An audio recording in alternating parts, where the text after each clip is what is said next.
While Hollywood is claimed to create more opportunities for people from marginalized communities, is it actually happening? Today's guest, Cheryl Bedford, can help us analyze. Cheryl, welcome to the spotlight. Hey, Bobby, how you doing? Oh, I'm good. Although, we caught up a little bit before we went to air, and I know that you have so much to say. There's just so much. There's so much to say with just Los Angeles generally and the politics. And I also, I know you for real life for many years, and I know how brilliant you are, and I just cannot wait to hear your take on absolutely everything. But let's start with intersectionality. Also, can you define intersectionality? Because I'm sure there's people who don't know what it is, and then we're going to get into, the state of intersectionality in Hollywood. But let's start at the beginning. What is intersectionality? So it was coined by Shirley Crenshaw, and basically what it means is that you are part of more than one marginalized group, right? So I'm a woman, I'm black, I'm dark skinned, and we know that it tends to be the more marginalized you are, the more perfect you have to be. And so that is why intersectionality is so important. And it's also told from different lenses, right? Me being a Black woman is one thing, dark skin is another thing. That's something else that's added on top of it. And then you have, of course, if you're legitimately qua, as they like to say on TikTok, or if you have a disability, which we just saw happen at the BAFTAs, right? So, yeah. So, and Diana Elizabeth Jordan, who is our creative cultural change maker, has a disability. She's my Mm. favorite actress. I've worked with her years ago. And one of the things that Diana said, and you can find her statement on, she put it out on Facebook, she put it out on Instagram. And it's really about the fact that normally, if she's in a room of all Black people, she tends to be the only person with a visible disability, right? 'Cause Right, there are also invisible disabilities. right. And if she's in a room of people with disabilities, she tends to be the only Black person in that room. Mm. And so everything that happened, she put out a really wonderful nuanced statement, and I would just I'm not gonna speak for her. I don't speak over people who are even more marginalized than myself. I would just tell your audience to, check her out on Facebook and Instagram.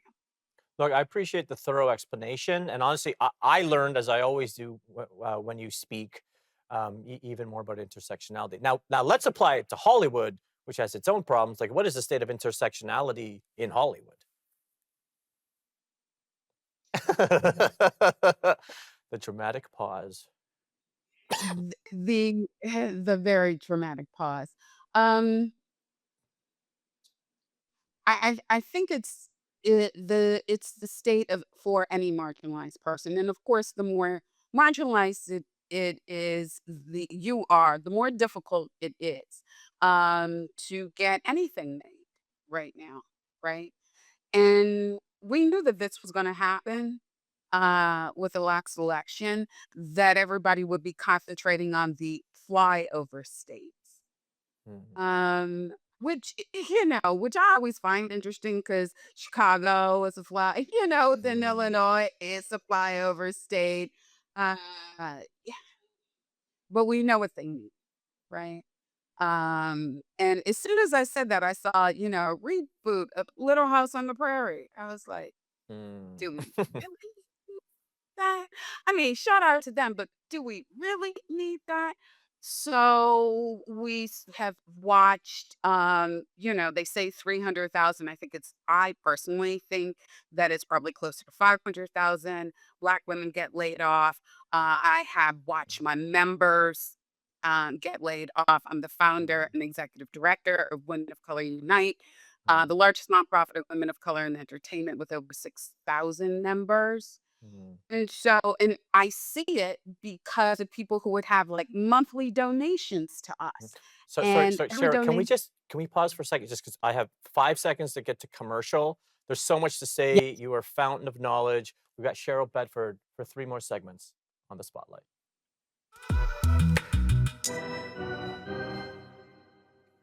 To the spotlight, and here is Cheryl Bedford.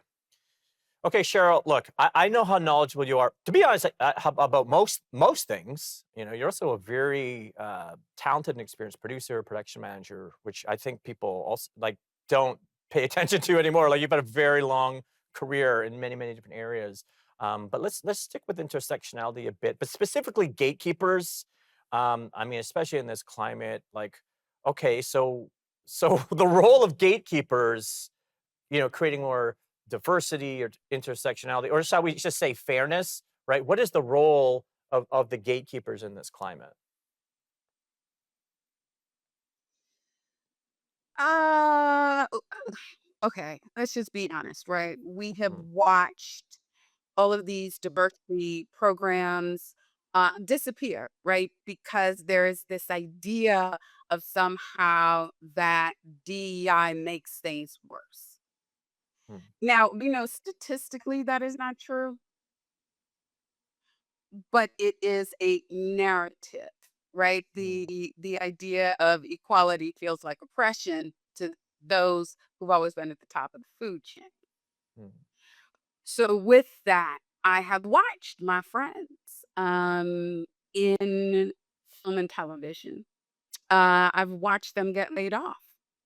mm, But more than that, I have watched our funding decrease. And in 2025, wait for it, our funding decreased by a whopping 90%. what? I did not know we were going to make it. Wow. I really didn't. I have to give a shout out to our Native American and Indigenous sisters. Mm, So, as you personally know, we have advocates across the spectrum, like mhm, Diana. We have people who, again, LGBTQI plus. We have advocates for Native American and Indigenous peoples. And it started with Dr. Jolie Proudfit, who is Tantoo Cardinals. mm, One of your most yeah. supreme actresses about Mhm, down to mm, Tantoo. We honored her in December of 2019. We had something called the Auntie Brunch, and we honored 10 women of color whose shoulder we stand on. And that is when I met Tantoo. Tantoo brought Dr. Jolie Proudfit, mm, and she is our one of our Native American Indigenous, um, and I say Native American slash Indigenous advocates, mhm, along with Carissa Valencia, Spirit Rangers, and so um, I met Dr. Erica Pinto. Oh, sorry, yes, Dr. Erica Pinto, who is the chairwoman of Humboldt uh, Indian Nation, and got to know her. And I'm just saying this because it was their donation mm, that they were our biggest sponsor last year. mm, And again, I didn't know we were going to make it, but they came in. And so I asked Mary Cheeks, who is their president and CEO of the actual resort and casino. And I said, what can we do for you? I know we well got no money, but we do have cachet. mm, Come to find out her favorite show is Cross. I was the the bonus producer for their bonus content. okay. And so we'll put together an event for them. Mm, And so I say all of that to say that our partners aren't going to necessarily look like they looked before. mm, It's going to come from other marginalized people. mm, As I watched our funding dissipate by 90%. Oh my God, 90%. Yeah, and don't forget, before that, Black women and women of color run nonprofits by us for us in the United States only got 0.5% of all grant and foundation money. Mm. Yeah, so it's almost erasure at this point. Sorry, Cheryl, like we are gonna go to the commercial and like I knew I wanted to get you on my show, but like as soon as I got the show, um, I don't know anyone else in North America who is able to articulate, these issues with your brilliance. We've got Cheryl Bedford for two more segments on the spotlight.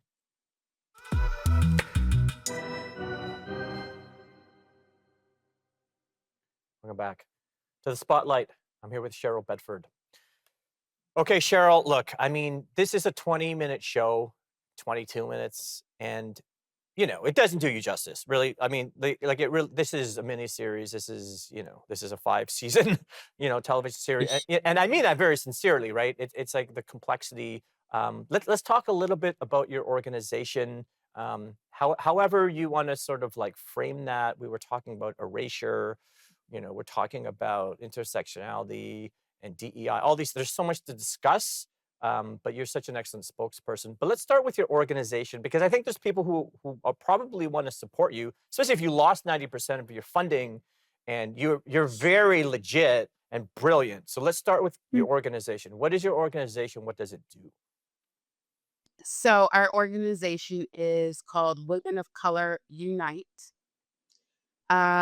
We started off in 2018, and it was because two very specific things. I belong to some organizations, and they were white female led. And so it really was the fact of the intersectionality of why I started. And I will give you a Mhm, perfect for instance. mhm, I was at a meeting, um, and a handful of Black people were there. The majority of women in the room were white. We were talking about sexual harassment, mhm, and somebody said, "Believe all women." And I said, "Then your race want me to erase the fact of being Black?" mhm, And they said, "What?" I said, "I'm at Tittle." And the room can't stop. And I said, "I believe all women should be heard." I said, "But back to that erasure, Bobby, mhm, erasure is violence. mhm, Because if you're erasing my story, if you were the one to tell my story, you are never going to tell my story the way that I would." mhm, And so that is what started it. And I just got together all the women of color I knew. I invited them over to my friend Kelly Kareen's house. He's an actor here in Los Angeles.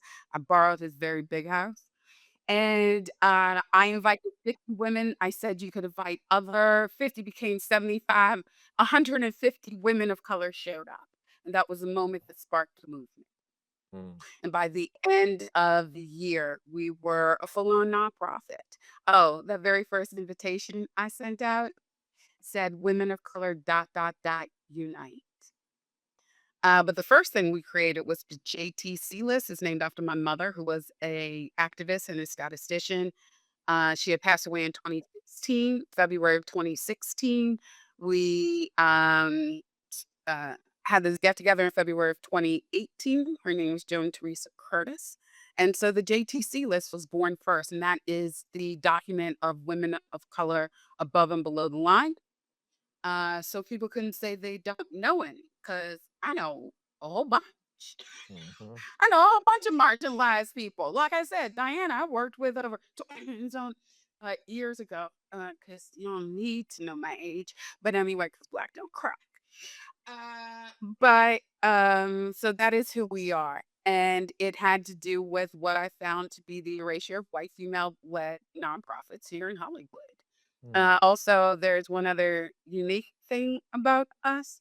We don't charge our members, right? So you have to mhm, remember that people are not born marginalized, they are pushed to the margins because of being female, being Black, being Indigenous, being Latinx, being Asian, being whatever it is, right? And since so many women of color make so much less money when you charge your members, that is creating marginalization. So we don't charge our members for anything. Everything we do is first come, first serve. Everything. It's interesting. I do have to go to commercial. I really mean it. Like it's like I know you do speak often, but you should speak more. That's why I'm always trying to elevate you when I can. But there's a lot of people in this space who are performative, even people of color, and you know that's true. But there is nothing performative about you. And I haven't met anyone in my entire life, having done a lot of this like similar kind of work in Canada, but I've never met anyone like you who sees everything so clearly and is able to articulate it in a way that I think is irrefutable, right? Because you're also brilliant. I do have to go to commercial, but we've got Cheryl Bedford for one more segment on the spotlight. Welcome back to the spotlight. I'm here with Cheryl Bedford. Okay, Cheryl, look, I mean, we can't summarize, like, the entire history, of marginalization and power and society and class and race. I mean, there's just so much to say, right? But let's keep it constrained to Hollywood for now. How do you think Hollywood moves forward with intersectionality? There's a lot of challenges right now with the Trump administration and Hollywood generally. Maybe 40-50% of the jobs are gone. But isn't it interesting? The first thing they do is like DEI becomes a curse word, right? So where do we go from here? Create our own. Hmm, And Bobby, you've heard me say this more than once. It is the fact that I don't want a seat at their table. hmm, Their table is corrupt, right? It was literally built on the backs of enslaved Africans, literally built on the land of the indigenous. Why do I want to see the Joe table? hmm, So we've just been out here building our own. When Humboldt came in, right, we had been working with Dr. Jolie Prophet for 6 years. Nothing happens overnight. Every marginalized community is afraid of somebody who has performed this. And it's also understanding that this was going to happen hmm, but- and being prepared for it. What I wasn't prepared for was how quickly the bottom fell out. mhm, But I could see it falling out. Years ago, we changed our name from diversity, equity, inclusion to DOK, depth of knowledge. And it hmm, was because of the bastardization of DEI. You could all of a sudden get a DEI certificate from this college and that, hmm, right? And so it was really about the tenets of which all DEI is built, which are Black folk. The work that Black people have done in the United States, especially radical Black feminists in the 30s, 40s, 50s, 60s. hmm, And so I just wanted to shift back to that. But here's the best part about all of this. Our ancestors have told us what to do. We push back and we push back harder. hmm. That's really it. And for the 92% in the United States, yes, rest. But just because people aren't out in the streets does not mean they're not doing the work. Hmm. And so, yes, there are organizations like mine. Yes, please donate. You could go to wocunite.org. But I would also say that there are hundreds, if not thousands, of women. Well, let's just be honest. There are thousands of women in my situation. And Hmm. so find something that you're passionate about. And if you got a few dollars, donate. But we actually um, built a nonprofit production company. And we looked at what was going on in Canada, the UK, and Australia because three countries where they actually get money from the federal government. And so we did a lot of research, used what assets we did have. And so we are now a nonprofit production company. We've been out for pitching. We launched our first vertical series. It's about building your own table. Mm, It takes time. It takes a lot of time. Everybody who worked on our vertical series did it for free. mm. But we all agreed, pari passu, right? It said we did the contracts, the copyright, all of that. But it is a Woke Unite production. And so it'll be launching on the social media platforms very, very soon. Amazing. Cheryl, I have to close, but here's what. Look, I can only do so much. I do have a platform, and I want you to come back. So let's talk offline and come back. And I appreciate all the work you're doing. Especially, I didn't know that you lost 90% of your funding. I'm sorry. You deserve better. But I will do what I can to help. Thank you so much. Thank you. And thank you for having me, Bobby. And it's wonderful to see you again. Hollywood is complex, and there are many issues. But is it fair? We'll see you next time on the Spotlight.